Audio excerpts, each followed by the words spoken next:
Hello students, how are you? कैसे हैं आप लोग? Fine, okay, very good. You are very good students.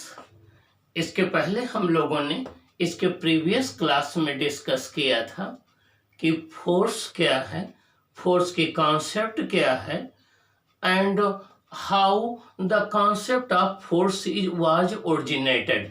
इसके पहले हम लोगों ने डिस्कस किया था कि फोर्स क्या है, फोर्स की कॉन्सेप्ट कैसे ओरिजिनेट हुई, और अरस्तु की क्या कॉन्सेप्ट थी फोर्स के विषय में, गैलीलियो की क्या कॉन्सेप्ट थी।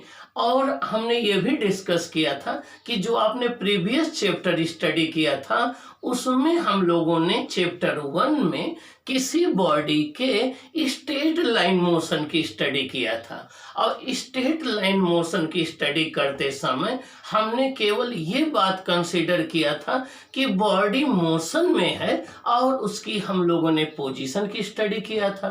पोजीशन में तीनों चीजें आ जाती हैं, उसके डिस्टेंस कितना है, उसका डिस्प्लेसमेंट कितना है, और उसकी पोजीशन क्या है, ये बातें आ जाती हैं। और हम लोगों ने उसकी वेलोसिटी स्टडी किया, उसकी हम लोगों ने स्पीड स्टडी किया, और उसके साथ साथ हम लोगों ने एक्सेलरेशन स्टडी किया था। लेकिन स्टूडेंट्स, ये बात तो आपको तो पता होगी ना, कोई भी प्रोसेस या कोई भी फिनोमेना बिना रीजन के नहीं होती है, कोई ना कोई काज तो होता है ना। लेकिन चैप्टर 1 में हमने इस बात का डिस्कशन नहीं किया कि वो मोशन के रीजन्स क्या हैं, उसके काजेज क्या हैं। Means motion, why motion is happening, why speed is changing, what is the cause of change in motion of a body, do all type of motion require the causes or not, and what is the nature of causes।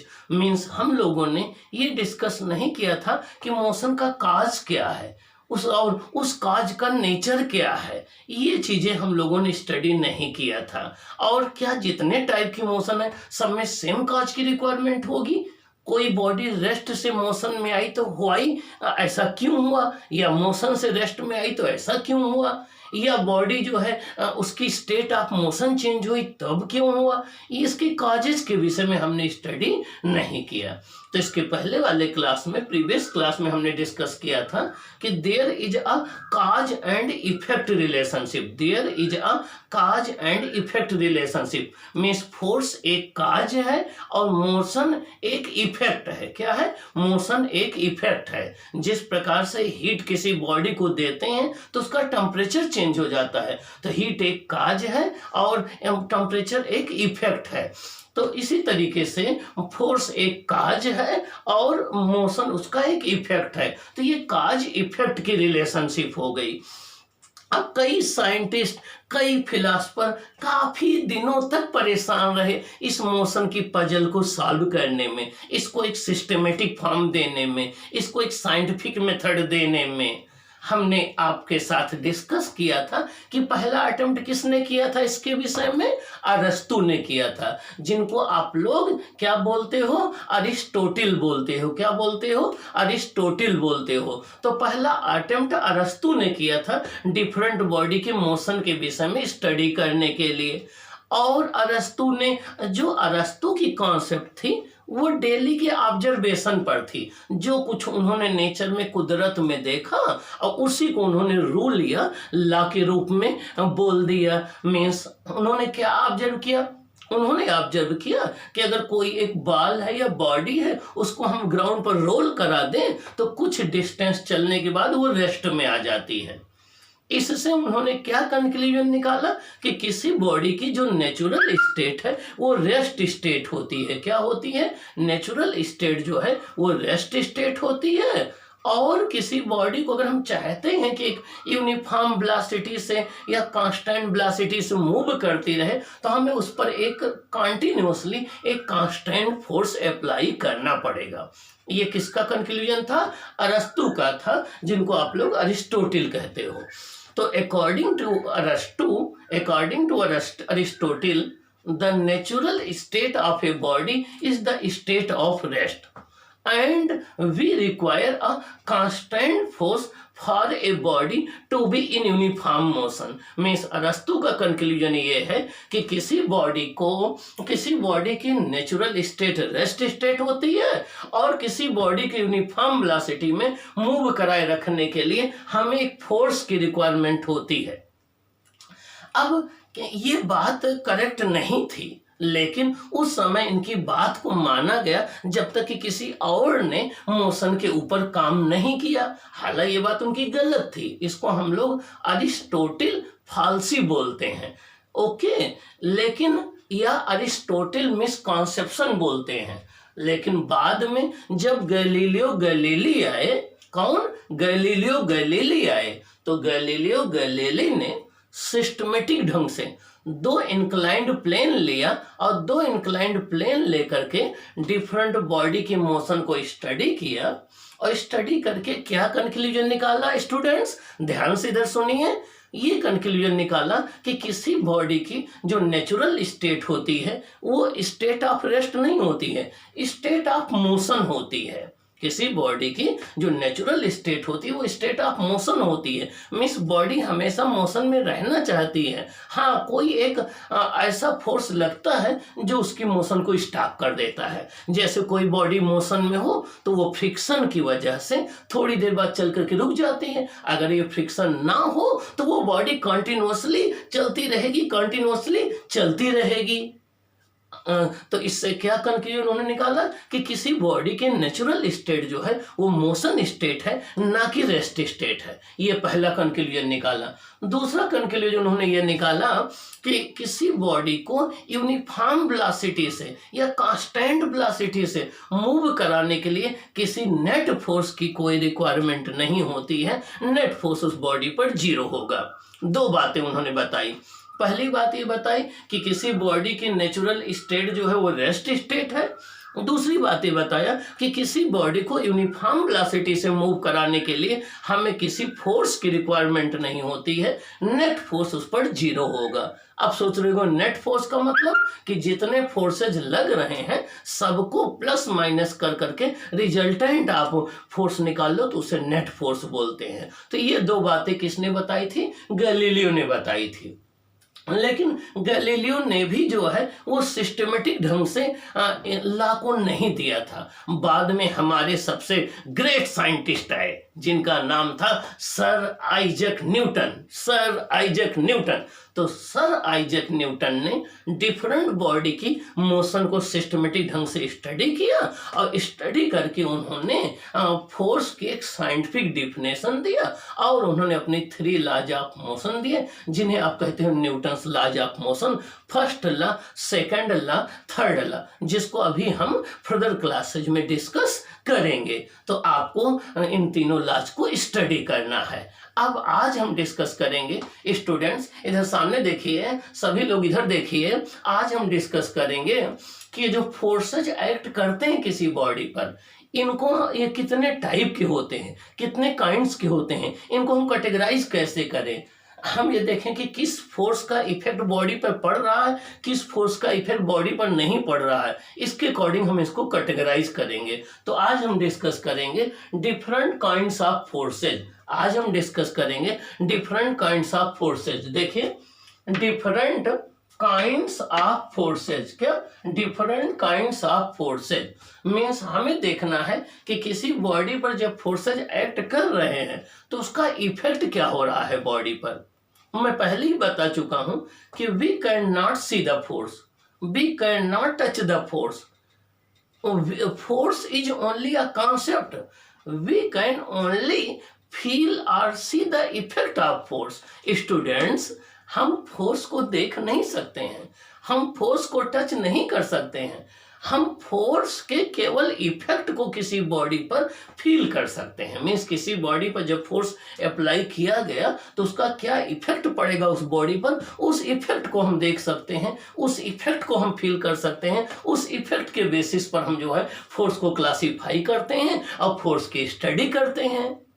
तो याद रखना, we can not see the force, force is a concept. Force एक concept है, हम force को न देख सकते हैं न टच कर सकते हैं, केवल फोर्स के इफेक्ट को फील कर सकते हैं। अब फोर्स का इफेक्ट पहले ही हम आपको डिस्कस कर चुके हैं कि फोर्स का इफेक्ट होता है जब भी हम फोर्स किसी बॉडी पर अप्लाई करते हैं तो वो या तो किसी स्टेशनरी बॉडी को मोशन में ला सकता है, ये पहला इफेक्ट होता है। जैसे कोई बॉल रुकी हुई है और आपने उसको एक हाथी से क्या किया, हिट कर दिया, तो वो बॉडी मोशन में आ गई। दूसरा क्या कर सकता है फोर्स, फोर्स कोई बॉडी मोशन में हो तो उसको रेस्ट में ला सकता है। मींस एक बॉल जो एक बॉल मूव करती हुई आ रही थी, क्रिकेटर ने क्या किया, उस बॉल को कैच कर लिया और वो रेस्ट में आ गई। तो फोर्स किसी मूविंग बॉडी को रेस्ट में ला सकता है। और बताइए स्टूडेंट्स क्या कर सकता है, फोर्स अगर कोई बॉडी जा रही थी, जिस डायरेक्शन में जा रही थी, आपने हाथी से किक किया बॉल को, वो डिफरेंट डायरेक्शन में जाने लगी। इसका मतलब ये हो गया कि अगर किसी बॉडी पर फोर्स अप्लाई हो रहा है तो वो उस बॉडी की डायरेक्शन को चेंज कर सकता है।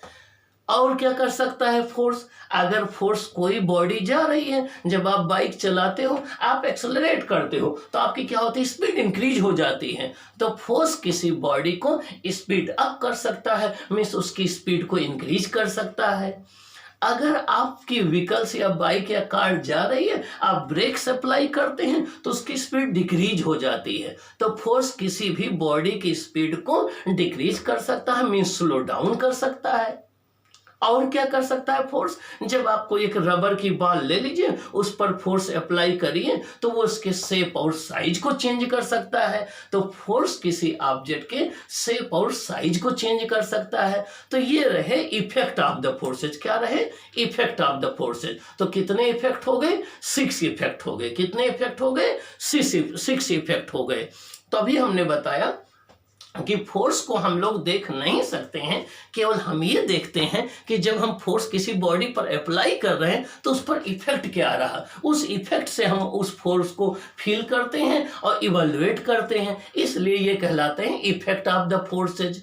ओके, ये बात। अब एक बात और ध्यान रखना सभी स्टूडेंट, देखो सामने देखो, सिट प्रॉपरली, सामने देखो बच्चों। जब आप फोर्स किसी बॉडी पर अप्लाई कर रहे हैं या कोई एक बॉडी अप्लाई कर रही है तो फोर्स की डायरेक्शन भी देखना पड़ेगा। बिकॉज जब आप फोर्स को अप्लाई करोगे तो डिफरेंट डायरेक्शन में अप्लाई करने पर डिफरेंट इफेक्ट होगा। तो फोर्स एक वेक्टर क्वांटिटी है। कैसी क्वांटिटी है, वेक्टर क्वांटिटी है। इसमें मैग्नीट्यूड होता है, आप कहते हो 10 न्यूटन, डायरेक्शन होती है, आप कहते हो ईस्ट। तो फोर्स एक वेक्टर क्वांटिटी है, इसमें मैग्नीट्यूड और डायरेक्शन दोनों होता है, इसलिए ये एक वेक्टर क्वांटिटी मानी जाती है। ओके, और आपको पता है कि वह क्वांटिटी जिसमें मैग्नीट्यूड और डायरेक्शन दोनों होती है उन्हें वेक्टर क्वांटिटी कहते हैं। तो फोर्स एक वेक्टर क्वांटिटी है।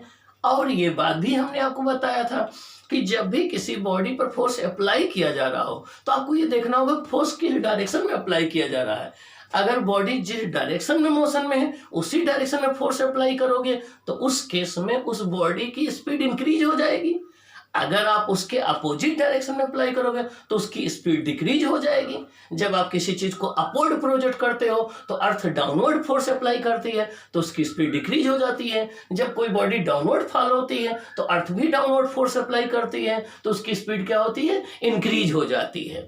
और जब कोई बॉडी मोशन में हो और उसके मोशन के परपेंडिकुलर फोर्स लगाओगे तो वो बॉडी की केवल डायरेक्शन चेंज हो जाएगी, जैसा कि सर्कुलर मोशन में होता है। तो मीन्स फोर्स का क्या इफेक्ट पड़ेगा बॉडी पर, ये डिपेंड करता है कि फोर्स की डायरेक्शन क्या है। क्या आप बॉडी के मोशन की डायरेक्शन में फोर्स अप्लाई कर रहे हैं या उसके अपोजिट डायरेक्शन फोर्स अप्लाई कर रहे हैं या उसके परपेंडिकुलर अप्लाई कर रहे हैं, ये आपको देखना होगा।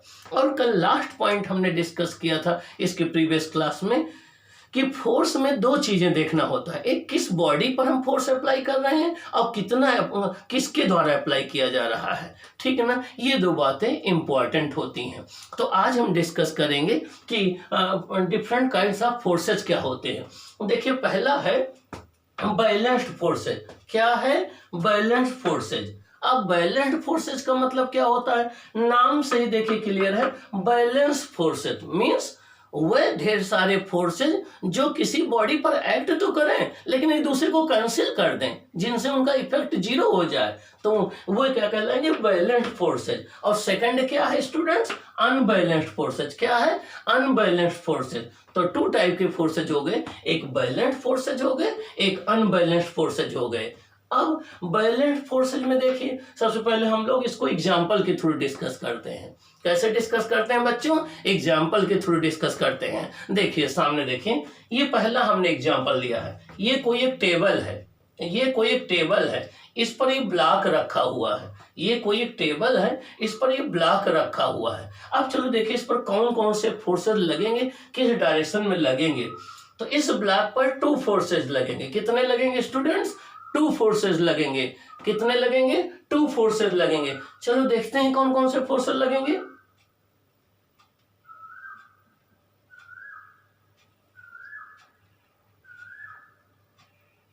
फर्स्ट फोर्स इस ब्लॉक पर जो अप्लाई होगा वो अर्थ के द्वारा एक ग्रेविटेशनल फोर्स लगेगा या इसका वेट एक्ट करेगा। तो फर्स्ट फोर्स जो होगा इस बॉडी पर इसका वेट एक्ट करेगा, जो किधर होगा? mg होगा, डाउनवर्ड।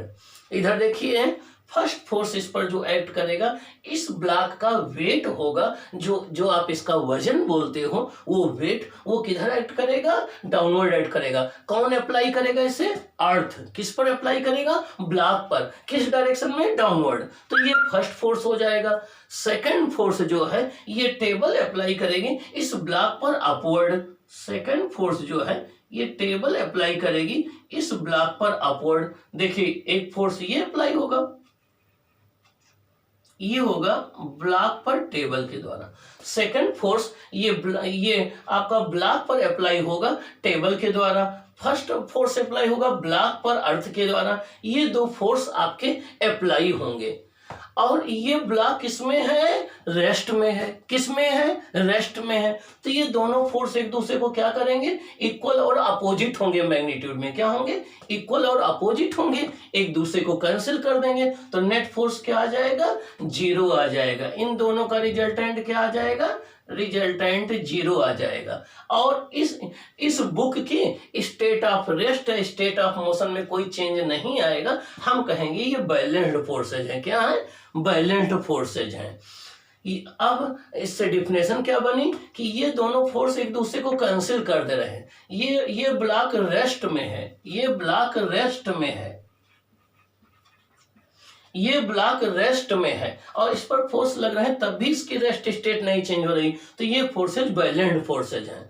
इसका मतलब ये हो गया कि जब भी किसी बॉडी पर कई फोर्सेज एक्ट कर रहे हों लेकिन उन सबका रिजल्टेंट मतलब सबको डायरेक्शन के साथ ऐड कर लीजिए, लेकिन उनका रिजल्टेंट जीरो हो, तो हम कहते हैं वो बैलेंस्ड फोर्सेज हैं। क्या कहेंगे स्टूडेंट्स? बैलेंस्ड फोर्सेज हैं। तो when a number of forces are acting on a body and the resultant of all forces is zero, then the forces is said to be balanced forces। जब भी किसी body पर ढेर सारे forces act कर रहे हों और उन सबका रिजल्टेंट जीरो हो, जिससे बॉडी की स्टेट न चेंज हो, वो रेस्ट में है तो रेस्ट में बनी रहे, मोशन में है तो मोशन में बनी रहे, तो ऐसे फोर्सेज को क्या कहेंगे? बैलेंस्ड फोर्सेज कहेंगे। ये पहला एग्जाम्पल हो गया।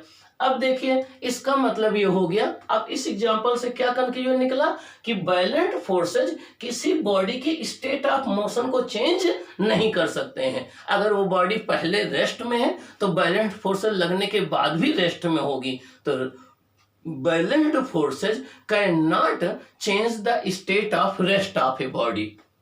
अब सेकंड एग्जांपल देखिए। सेकंड एग्जांपल ये है, देखिए ये कोई एक बॉल है, ये कोई एक बॉल है। देखिए ये मोशन में है। देखिए ये यू वेलोसिटी से मूव कर रही है। क्या कर रही है? यू वेलोसिटी से मूव कर रही है। इस पर दो फोर्सेज अप्लाई हो रहे हैं, एक फोर्स ये और एक फोर्स ये, एक फोर्स ये, एक फोर्स ये। इसके बाद भी इसकी फाइनल वेलोसिटी कितनी है?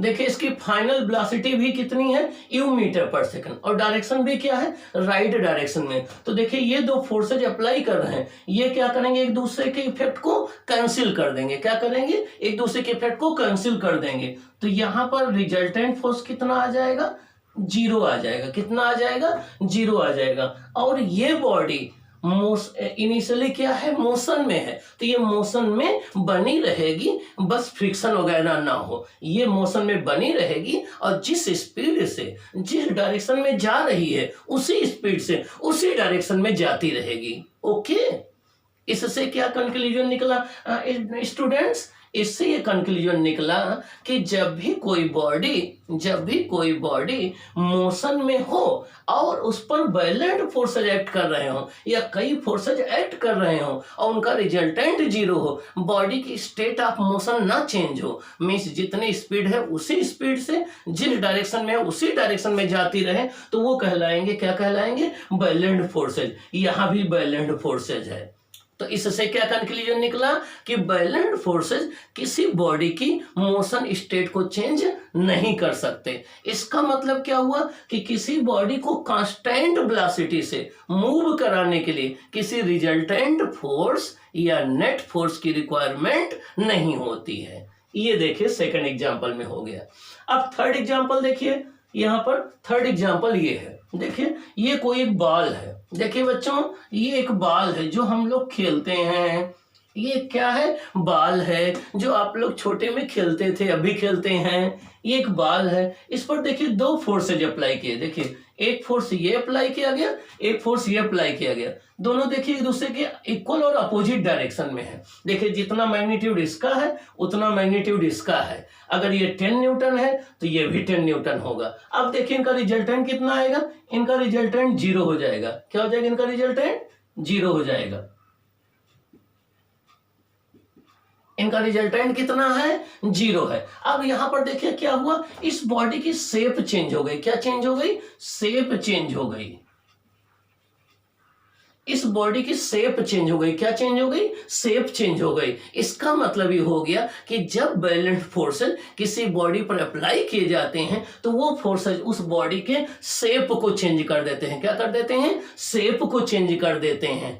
ओके, इसका मतलब ये हुआ कि जब वायलेंट फोर्सेस किसी बॉडी पर अप्लाई किए जाते हैं तो वो बॉडी के स्टेट ऑफ रेस्ट को तो नहीं चेंज कर सकते, स्टेट ऑफ मोशन को नहीं चेंज कर सकते, लेकिन वो उसके शेप को चेंज कर सकते हैं। एक रबर की बॉल लेकर के और उस पर अगर आप फोर्स अप्लाई करोगे तो उसका शेप चेंज हो जाएगा। तो शेप को ये चेंज कर सकते हैं। चलो अगला एग्जांपल हम ले लें। अगला एग्जांपल देखिए, ये स्प्रिंग का है। ये कोई एक स्प्रिंग है और इस पर देखिए दो इक्वल और अपोजिट फोर्सेज अप्लाई किए जा रहे हैं। दो इक्वल और अपोजिट फोर्सेज अप्लाई किए जा रहे हैं। तो देखिए ये स्प्रिंग का साइज छोटा हो जाएगा, ये स्प्रिंग कंप्रेस हो जाएगी। तो इसका क्या हो जाएगा, साइज चेंज हो जाएगा, साइज चेंज हो जाएगा और ये कंप्रेस्ड हो जाएगी।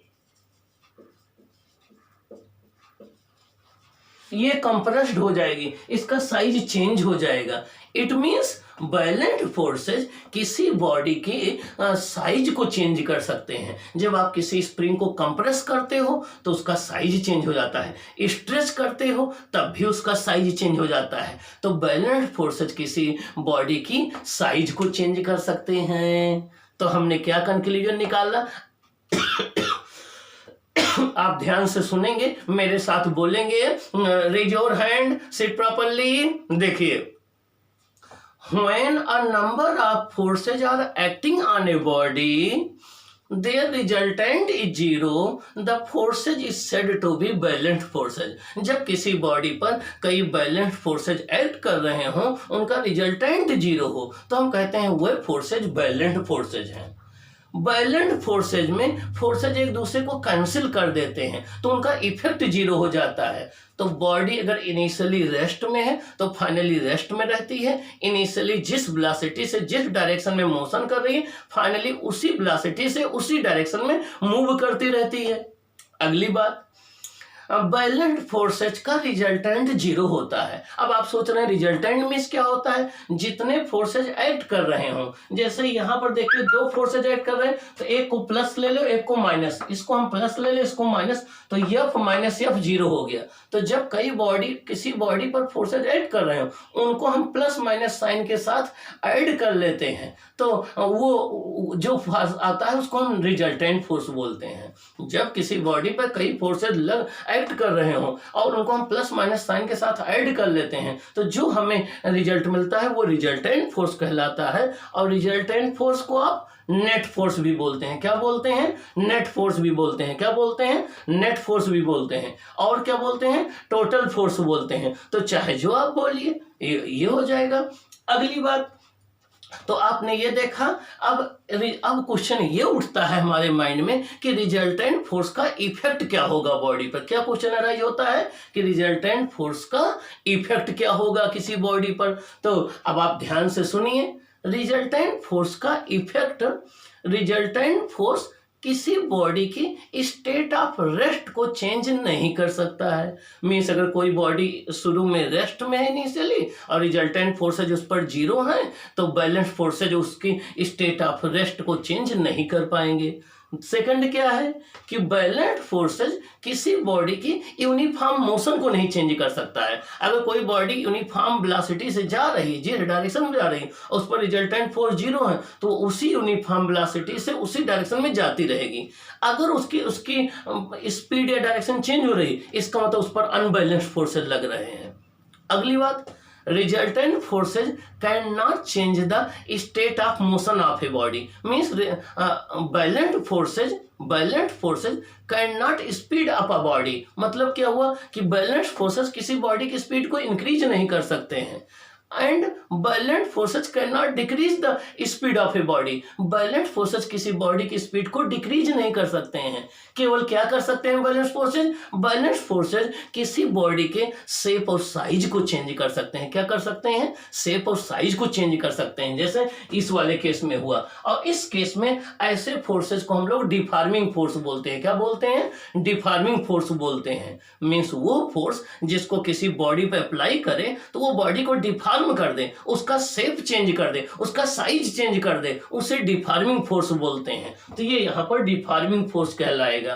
तो ये रहा बैलेंस्ड फोर्सेज के विषय में। तो हमें न्यूमेरिकल सॉल्व करते समय ये देखना पड़ेगा कि बॉडी पर बैलेंस्ड फोर्सेज लग रहे हैं या अनबैलेंस्ड फोर्सेज लग रहे हैं, ठीक ना। अगर बैलेंस्ड फोर्सेज लगेंगे तो आपको ज्यादा चिंता करने की जरूरत नहीं है, वो बॉडी की स्टेट को चेंज नहीं करेंगे। एक बात और हम आपको से डिस्कस कर लें, जब किसी बॉडी पर बैलेंस्ड फोर्सेज लगते हैं तो हम कहते हैं कि वो सारे फोर्सेज इक्विलिब्रियम में है। क्या है? इक्विलिब्रियम में है। क्या है? इक्विलिब्रियम में है। रीजन क्या है कि F रिजल्टेंट जीरो है। रीजन क्या है? F रिजल्टेंट जीरो है। और हम कहते हैं कि वो बॉडी इक्विलिब्रियम में है। किसमें है? इक्विलिब्रियम में है। तो when the resultant of all forces acting on a body is zero, the body is said to be in equilibrium. The body is said to be in equilibrium. जब किसी body पर एक्ट करने वाले सारे forces का resultant zero हो, उनका total zero हो, नेट जीरो हो, तो हम कहते हैं वो बॉडी किसमें है? इक्विलिब्रियम में है। किसमें है? इक्विलिब्रियम में है। और अगर वो बॉडी इनिशियली रेस्ट में है तो फाइनली भी रेस्ट में होगी, तो हम कहेंगे स्टैटिक इक्विलिब्रियम में है। किसमें है? स्टैटिक इक्विलिब्रियम में है। क्या है? स्टैटिक इक्विलिब्रियम में है। जैसे ये ब्लॉक यहाँ टेबल पर रखा हुआ है तो ये स्टैटिक इक्विलिब्रियम में है। लेकिन अगर वो बॉडी मोशन में है, जैसे यहाँ पर देखिए बॉडी एक यू वेलोसिटी से मूव कर रही है और नेट फोर्स जीरो है, तब भी ये मूव करती रहेगी, तो ये कहलाएगी डायनामिक इक्विलिब्रियम में। क्या कहलाएगी? डायनामिक इक्विलिब्रियम में। तो जब भी किसी बॉडी पर नेट फोर्स जीरो हो तो हम कहते हैं वो बॉडी इक्विलिब्रियम में है। अगर वो इनिशियली रेस्ट में है, फाइनली रेस्ट में होगी, तो हम कहेंगे स्टैटिक इक्विलिब्रियम में है। और अगर वो इनिशियली मोशन में है तो फाइनली भी उसी वेलोसिटी से उसी डायरेक्शन में मूव कर रही होगी, तो हम कहेंगे वो डायनामिक इक्विलिब्रियम में है। अर्थ सन के चारों ओर मूव कर रही ये डायनामिक इक्विलिब्रियम में है। इलेक्ट्रॉन न्यूक्लियस के चारों ओर मूव कर रहा, ये डायनामिक इक्विलिब्रियम में है। तो ये सारे डायनामिक इक्विलिब्रियम के एग्जांपल हैं। एक बुक एक टेबल पर रखी हुई है, वो स्टैटिक इक्विलिब्रियम में है। आपका जो है एक ब्लॉक एक टेबल पर रखा हुआ, वो स्टैटिक इक्विलिब्रियम में है। एक टेबल रूम में रखी हुई है, वो स्टैटिक इक्विलिब्रियम में है। तो ये आपको ध्यान रखना है, आगे आपको इसकी रिक्वायरमेंट पड़ेगी कि when the resultant force acting on a body is zero, the body is said to be in equilibrium. If the body is at rest, it is said to be in static equilibrium. If the body is in motion, it is said to be in dynamic equilibrium. Okay? अब हमें ये देखना होगा, इसका मतलब अगर किसी body की स्टेट चेंज हो रही है तो वो कौन से फोर्सेज होंगे? अनबैलेंस्ड फोर्सेज होंगे। कौन से होंगे? अनबैलेंस्ड फोर्सेज होंगे, जिसको अभी हम नेक्स्ट क्लास में डिस्कस करेंगे। ये बात समझ में आ गई ना? तो आज का आपका टारगेट है कि आप इसको ध्यान से इस वीडियो लेक्चर को बार बार सुनेंगे। अगर या इसमें नहीं समझ में आएगा, ठीक ना, तो आप जो है इसको यूट्यूब से सुनेंगे और सुन करके जब समझ में आ जाए पूरी बात तो इसका नोट बना लेंगे और नोट पॉइंट वाइज बनाएंगे और उसको रिवाइज करेंगे, जिससे आने वाले एग्जाम में आप टॉप कर पाए, सबसे अच्छे मार्क्स आए और आपको भी क्रेडिट मिले, आपको भी अच्छा लगे और हमें भी अच्छा लगेगा, आपके पेरेंट्स को भी अच्छा लगेगा कि नहीं हमारा स्टूडेंट बहुत अच्छा कर रहा है। तो आपको इसका नोट अच्छे से बनाना है। अभी नेक्स्ट क्लास में हम डिस्कस करते हैं अनबैलेंस्ड फोर्सेस के विषय में। ओके।